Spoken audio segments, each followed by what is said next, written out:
النهارده يوم الجمعة وحبيت ان انا اعمل اكلة حلوة كده سريعة ما تبقاش كمان مرهقة ليا لاني حاسة ان انا النهارده صاحية مش عايزة اعمل اي حاجة خالص غير هو الغدا وشوية المواعين ولو شوية سناكس كده في باقي اليوم وخلاص. مش حاسة ان انا عايزة اقف ولا ارهق نفسي خالص. صلوا على النبي وكل سنة وانتم طيبين بمناسبة ليلة الاسراء والمعراج. عايزة اقول لكم بجد ادخلوا اتفرجوا على القصة بتاعت ليلة الاسراء والمعراج، حلوة قوي قوي وبجد ان شاء الله اما ربنا يرزقني ببنوتة بفكر ان انا ان شاء الله اسميها سدرة.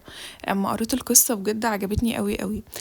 هنا بقى يا جماعة كنت ابتديت ان انا خلاص سلقت المكرونة. قلت ان انا هعمل خلاص مكرونه بشاميل. عملت كده المكرونه سلقتها وغليت كيلو ونص لبن وخلاص. كانوا هيفوروا مني اساسا على البوتاجاز والبوتاجاز كنت لسه غسلاه. فعارفين انتوا القهره بقى اللي بتيجي بعد غسل البوتاجاز ده بتبقى وحشه جدا جدا. بعد كده يا جماعه جبت كده هنا بقول لكم كان معايا كبد وقوانص مطلعه احتياطي مش عارفه لسه اعمل ايه. بس بصراحه في الاخر ما احتجتهاش. وكان عندي شويه سمبوسه في الفريزر برضو طلعتها اللي هو برضو مش عارفه هعمل ايه. عارفين انتوا ما بتصحوا من الجمعه لسه مش شايفين ويوم اجازه جوزك بقى مثلا ولسه بتحاولي تفوقها هتعملي اكل ايه والكلام ده.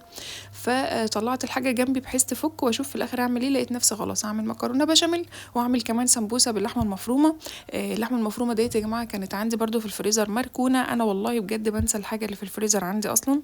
مؤخرا بقيت اكتب كده بورقه وقلم على اي حاجه عندي في الفريزر والزقها على الكيس بحيث انا منساش او منزلش اشتري حاجه هي اصلا عندي فاجيب حاجه مثلا بدلها.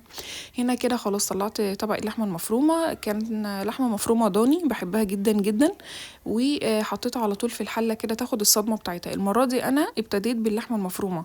كل مره هتلاقوني بعمل البصل الاول، لا المره دي حطيت اللحمه المفرومه كده قلت اشوف الفرق في التطعيمه.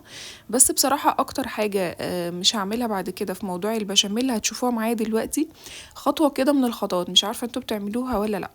المهم كده خلونا في الاخر في الاول وفي الاخر. بصوا انا عايزه انام بقى لو انا اكلت وعايزه اقوم انام مش قادره. هنا يا جماعه كده بعمل البصل. الكبه عندي لازم ترجيها جامد وانتي بتضربي البصل او الحاجه اللي انتي بتضربيها عشان خاطر كله يختلط ببعضه. وطبعا ابراهيم ابني مش بيسيبني طالما في مرحله هاند بلندر. هنا يا جماعه بعد كده ما خلصت موضوع اللحمه المفرومه وخدت صدمتها ولونها كمان اتغير وفكت خلاص على النار، نار هاديه خالص. نزلت كده ببصل كتير حلوين وكمان جزر. الجزر يا جماعه والله حلو في اي اكله، حلو في سلق الشوربه بتاعه الفراخ او اللحمه او البط ايا كان. وكمان حلو قوي في التحصيجه بتاعه اللحمه المفرومه وحلو عامه يعني. الجزر حلو كله جزر يا جماعه.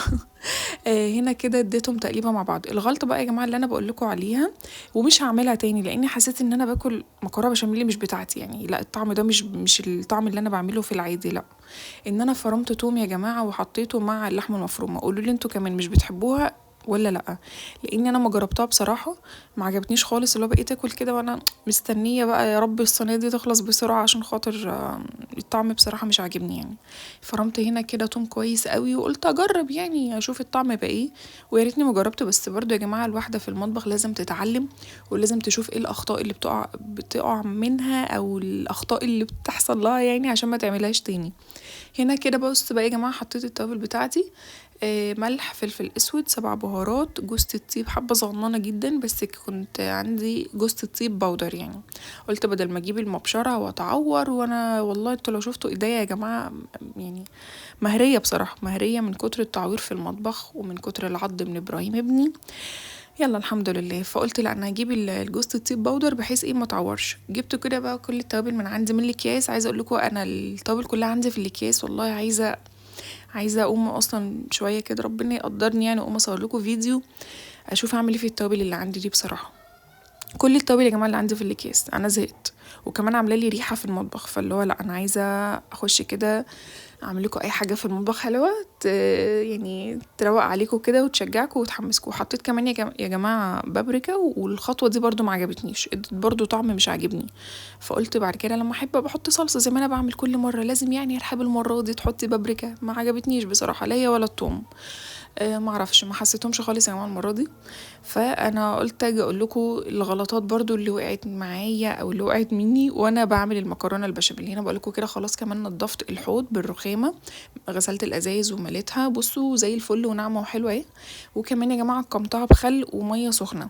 خلصت كده وبعد كده يلا تعالوا شوفوا معايا الغدا القمر دوت. عملت السمبوسه اهو بصوا ما شاء الله كان الاكل حلو والله شكل وطعم وريحه والله. والاكل حلو عجب جوزي وعجب ابني. بس انا بقول لكم كلكم عارفين انتوا لما تبقي انت اللي ست البيت وانت اللي عارفه ايه الحاجات اللي بتدي نكهه حلوه او نكهه مش حلوه.